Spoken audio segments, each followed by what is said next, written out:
Hi, പുതിയൊരു വീഡിയോട്ട് സ്വാഗതം. ഇന്ന് വന്നിരിക്കുന്നത് വാഴ 2 ബയോപിക് ഓഫ് ബില്യൺ ബ്രോസ്. പടം ഇന്നലെയാണ് ഇറങ്ങിയത്. ഇന്നാണ് ഞാൻ പടം കണ്ടത്. അപ്പോൾ ഈ പടം എൻ്റെ മാത്രം അഭിപ്രായമാണ്. ഞാൻ ഈ ഒരു വീഡിയോ ചെയ്യുന്നിടം വരെ ഞാൻ ഈ വാഴയെ പറ്റിയുള്ള വാഴയുടെ റിവ്യൂ ആയാലും ആരുടെയും റിവ്യൂ ഒന്നും കണ്ടിട്ടില്ല. ഇപ്പോൾ യൂട്യൂബിലായാലും ഇതിനെപ്പറ്റി എന്തെങ്കിലും വാഴയെപ്പറ്റി എന്തെങ്കിലും വരുമ്പോൾ ഞാൻ സ്കിപ്പ് ചെയ്ത് വിട്ടിട്ടേ ഉള്ളൂ. ഈ ഒരു റിവ്യൂ ചെയ്ത് കഴിഞ്ഞിട്ട് വേണം എനിക്ക് എൻ്റെ ഒരു അഭിപ്രായമായിട്ട് മാച്ചായിട്ടുള്ള ആരെങ്കിലും ഉണ്ടോ എന്ന് നോക്കാൻ. ആദ്യം തന്നെ അശ്വിൻ കോക്ക് സാറിൻ്റെ റിവ്യൂ ആയിരിക്കും ആദ്യമേ ഞാൻ കാണുന്നത്. ഇത് എൻ്റെ മാത്രം അഭിപ്രായമാണ്. അപ്പോൾ ആദ്യം തന്നെ പറയാനുള്ളതെന്ന് പറഞ്ഞാൽ പടം കുഴപ്പമില്ല, പടം കൊള്ളാം. പക്ഷേ എനിക്ക് ചില വിയോജിപ്പ് ഈ ഒരു പടത്തിനെ പറ്റിയുണ്ട്. ഇതൊരു നെഗറ്റീവ് അല്ല, ചെറിയതായിട്ട് script writing Vipin Das, director സവിനാണ്. ചിലയിടത്തൊക്കെ റൈറ്റിംഗ് എനിക്ക് മോശം റൈറ്റിംഗ് ആയിട്ട് എനിക്ക് തോന്നിയിട്ടുണ്ട്. അത് നമുക്ക് പറയാം. പക്ഷേ പടം ഞാൻ കാണാൻ പോയപ്പം തിയേറ്റർ ഓൾമോസ്റ്റ് എല്ലാം ഫുള്ള്. തിയേറ്ററിൽ ഏറെക്കുറെ ഫാമിലീസും പിന്നെ ലേഡീസും 25 വയസ്സുള്ള ലേഡീസ്, ഈ സോഷ്യൽ മീഡിയ ഉപയോഗിക്കുന്ന കുറേ പേര്. ഇപ്പം ഇതിനകത്ത് ഹാഷർ ആൻഡ് ടീം, ഹാഷർ ആയാലും അലൻ, അമീൻ, വിനായകൻ, ഇവർക്കൊക്കെ സോഷ്യൽ മീഡിയയിൽ നല്ലൊരു ഫാൻ ബേസ് ഉള്ള, പ്രത്യേകിച്ചും ഹാഷറിനും അലനും. അപ്പം എനിക്ക് അലനെയാണ് കൂടുതൽ ഇഷ്ടമായിട്ടുള്ളത്. അവനെ വീഡിയോ ചെയ്യുമ്പോഴായാലും എനിക്ക് അലൻ്റെ എക്സ്പ്രഷനാണ് കൂടുതലും ഇഷ്ടം. പക്ഷേ ഈ ഹാഷിറിനെ ഇഷ്ടപ്പെടുന്ന എത്രയോ പേര് ഇപ്പം കാണാൻ പോയ ലേഡീസ് മൊത്തം ഹാഷിറിനെയാണ് സപ്പോർട്ട് ചെയ്യുന്നത് മൊത്തം. ഞാൻ നോക്കിയപ്പം ഇപ്പം ഓരോരുത്തർ 10-13 വർഷം ഓരോരുത്തരെ വളയ്ക്കാൻ നോക്കിയിട്ട് പറയുന്നില്ല. 25 വയസ്സിൽ ഇതൊക്കെ കാണുമ്പോഴാണ് ഹാഷിറിനോട് അസൂയ തോന്നുന്നത്. എൻ്റെ ഒരു അഭിപ്രായം ഞാൻ പറയാം. ആദ്യം തന്നെ ഇത് പാളയത്തോടെയാണ്, പുട്ടിൻ്റെ കൂടെ കഴിക്കാം. പാളയത്തോടെ കിട്ടുന്ന വാഴ 2ൻ്റെ ട്രെയിലർ ഇറങ്ങിയ സമയത്ത് ഞാൻ അതിനകത്ത് കമൻറ്റ് ഇട്ടിട്ടുണ്ട്. നിങ്ങൾ വേണമെങ്കിൽ ഒന്ന് വായിച്ചു നോക്കിക്കോ. ഇതെന്തോ വാഴ ഫസ്റ്റിൻ്റെ റീമേക്ക് എന്ന് പറഞ്ഞിട്ട് ഞാനാണ് അതിനകത്ത് കമൻറ്റ് ഇട്ടേക്കുന്നത്. അപ്പോൾ ഈ പടം ഏകദേശം ഈ ഒരു വാഴ 2 നല്ലൊരു പ്രൊമോഷൻ ഉണ്ട്. അതായത് ഫസ്റ്റിനകത്ത് ഹാഷറിൻ്റെ ടീമിൻ്റെ കഥ ഇനി സെക്കൻഡിനകത്ത് വരാൻ പോകുന്നതെന്ന് അറിഞ്ഞുകൊണ്ട് ഈ കുറേ സോഷ്യൽ മീഡിയ ഉള്ള കുറേ പേര് ഇത് കാത്തിരുന്നൊരു സിനിമയും കൂടിയാണ്. ഈ പടവും വാഴ 2 ആയാലും വാഴ ഫസ്റ്റിൻ്റെ സെയിം പാറ്റേണിൽ തന്നെയാണ് പടം ഓരോ ക്യാരക്ടറിനെ അവർ ബിൽഡ് ചെയ്ത് വെച്ചേക്കുന്നത്. അപ്പോൾ ആ പരിപാടി അത്യാവശ്യം നല്ലോണം കണക്റ്റ് ആവുന്ന രീതി അവർ കാണിച്ചു വെച്ചിട്ടുണ്ട്. പക്ഷേ ഫസ്റ്റിനകത്ത് നോക്കിയാലും ഇതിനകത്ത് ഫസ്റ്റുമായിട്ട് ഒരു ബന്ധം സെക്കൻഡിനകത്ത് ഇല്ല. ഫസ്റ്റിനകത്ത് അവരെ കാണിക്കുന്നുണ്ട്, ആ ഒരു ക്യാരക്ടറിനെ കാണിക്കുന്നുണ്ടെന്നേ ഉള്ളൂ. ആ ഫസ്റ്റിൽ കാണിക്കുന്ന ക്യാരക്ടറുമായിട്ട് ഇവർക്ക് ഒരു ഇതില്ല, എന്ന് വെച്ചാൽ കണക്ഷൻ ഇല്ല. ഇവർ വേറെ ഈ സെക്കൻഡിനകത്ത് വരുമ്പോൾ അവർ വേറെ ഒരു ക്യാരക്ടർ. ഈ ഫസ്റ്റ് നിർത്തിയപ്പം അവരുടെ കഥ കാണിക്കാൻ പോകുന്നുണ്ടെന്ന് പറയുമ്പം ഞാൻ കരുതിയത് ആ ഒരു കാലഘട്ടത്തിൽ ഇങ്ങനെ പോകുന്നതായിട്ടാണെന്നാണ് എനിക്ക് തോന്നുന്നത്. പക്ഷേ ഇത് സെയിം വാഴ ഫസ്റ്റ് തന്നെ ബിൽഡ് ചെയ്ത് വെച്ചേക്കുന്നത്, ക്യാരക്ടർ ബിൽഡ് ചെയ്തേക്കുന്നതൊക്കെ നല്ല രീതിയിൽ കണക്റ്റ് ആയിട്ടുണ്ട്.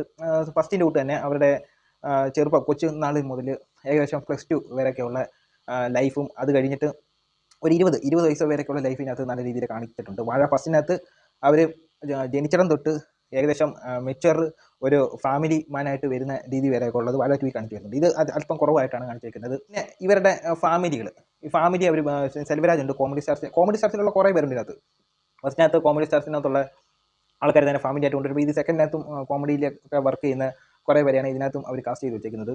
അപ്പം ബിജുക്കുട്ടനുണ്ട്, സെൽവരാജ്, കോമഡി സ്റ്റാർസ് 2-നകത്തെ സെൽവരാജ് ഉണ്ട്. സെൽവരാജ് ഒരു സീരിയസ് ക്യാരക്ടറായിട്ടാണ് വന്നിരിക്കുന്നത്. പിന്നെ അൽഫോൺസ് പുത്രൻ വന്നിട്ടുണ്ട്. അൽഫോൺസ് പുത്രൻ ഒരു സർക്കിൾ ഓഫീസറായിട്ട് വന്നിട്ടുണ്ട്. കുറച്ച് നേരേ ഉള്ളൂ, പക്ഷേ നല്ല രീതിയിൽ പുള്ളിക്കാരനായിട്ട് തന്നെ അഭിനയിച്ച് വെച്ചിട്ടുണ്ട്. പിന്നെ കുറച്ച് സസ്പെൻസ് ക്യാരക്ടറിനെ കാണിക്കുന്നുണ്ട്. അതെന്തുവരെ നിങ്ങൾ പടം കണ്ടു നോക്കിയിട്ട് മനസ്സിലാക്കിയോ. പിന്നെ എനിക്ക് നോസ്റ്റാൾജി അടിച്ച ഒരു പരിപാടി എന്ന് പറഞ്ഞാൽ ഇതിനകത്ത് +2ൻ്റെ സാറായിട്ട് വരുന്ന ഉണ്ട് വിജയ് ബാബു കിടലിനായിട്ട് ആ റോളും ചെയ്തു വെച്ചിട്ടുണ്ട്. അതേപോലെ ഒരു സാറ്, ഞാൻ +2 പഠിച്ചത് കലഞ്ഞൂരാണ്, 2010-12 ബാച്ചിൽ ആണ് ഞാൻ +2 പഠിക്കുന്നത്. ആ സമയത്ത് അവിടെ ഒരു സാറുണ്ടായിരുന്നു, ഞാൻ പേര് പറയുന്നില്ല, പേര് പറഞ്ഞാൽ ഇതാവും.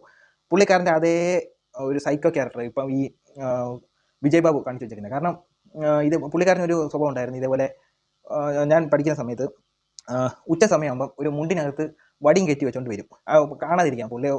ഇയാൾ പകുതി വരെ ഉടുത്തിട്ട് അതിനകത്താണ് വടി വെക്കുന്നത്. ഈ പകുതി വെയിലടിക്കുമ്പോൾ അത് കണ്ടിട്ട് ചിരിക്കുന്നുണ്ട്.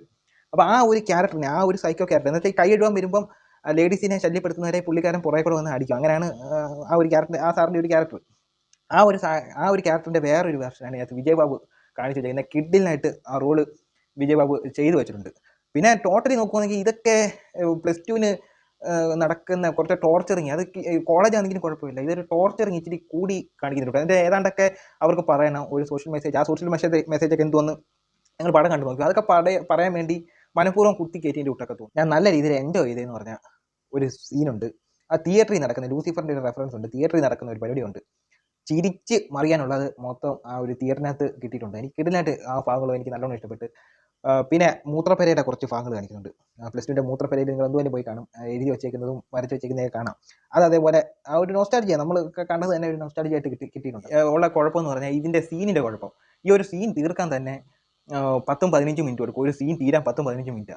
അവർ എന്തിനാ ഇത്ര വലിച്ച് നീട്ടി ഒരു സീൻ കൊണ്ടുപോയിരിക്കുന്നതെന്ന് എനിക്ക് മനസ്സിലായില്ല. ആ ഒരു സീന് പടം തന്നെ 3 മണിക്കൂറുണ്ട്. പക്ഷേ ആ സീൻ അത്രയും വലിച്ച് നീട്ടിക്കൊണ്ട് പോകണ്ടെന്ന് തോന്നി. അതെനിക്ക് ഭയങ്കര ബോറായിട്ടാണ് തോന്നിയത്. സീൻ ഒരു 15-20 മിനിറ്റ് ഒക്കെ ഒരു സീൻ എടുക്കാന്ന് പറഞ്ഞാൽ പിന്നെ ഇതിനകത്ത് ഇൻ്റർവെല്ലിന് മുമ്പ് കുറച്ച് ഭാഗം കാണിക്കുന്നുണ്ട്. ഒരു സ്കൂളിൽ വെച്ചുള്ള ഫൈറ്റ് സീൻ കാണിക്കുന്നുണ്ട്. ആ സീനിനകത്ത് അത്രയും ദൈർഘ്യം എന്നുവെച്ചാൽ ഇപ്പോൾ തീരുന്നില്ല. അരമണിക്കൂറോളം ഉണ്ട്. ഇപ്പം നമ്മുടെ ബാഹുബലിക്കകത്ത് ആ യുദ്ധം നടക്കുന്നത്, ക്ലൈമാക്സ് യുദ്ധം നടക്കുന്നത് അരമണിക്കൂറുണ്ട്. അത് നമുക്ക് ആ ഒരു അത്രയും ലൊക്കാലിറ്റിയിൽ നടക്കുന്ന കുറച്ച് കാര്യങ്ങൾ കാണിക്കണം. ഇത് അതേപോലെ ഒരു സീൻ ഒരു ഏകദേശം ഇല്ല ആവേശത്തിനകത്ത് ഇൻ്റർവെൽ ഫൈറ്റ് ഉണ്ടല്ലോ, ആ ഒരു പരിപാടി സെയിം കോപ്പി ചെയ്ത് വെച്ചിട്ടുണ്ട്. എനിക്കതൊക്കെ വളരെ ബോറായിട്ടാണ് തോന്നിയിട്ടുള്ളത്. പിന്നെ കോമഡി ഉണ്ട്, അത്യാവശ്യം നല്ല രീതിയിൽ കോമഡി ഉണ്ട്. ഇമോഷൻ അത്യാവശ്യം സെക്കൻഡ് ഹാഫിൽ ഇമോഷനൊക്കെ നല്ല രീതിയിൽ വർക്കായിട്ടുണ്ട്. പിന്നെ ഇതിനകത്ത് ആഷിറിൻ്റെ പേരായിട്ട് വന്ന ആ പെൺകൊച്ച് കൊള്ളാം. കാണാനും ലുക്കായാലും കൊള്ളാം, ആക്ടിങ് ആയാലും കൊള്ളാം.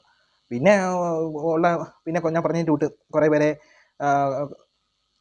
സസ്പെൻസ് ആയിട്ടൊക്കെ കാണിക്കുന്നുണ്ട്.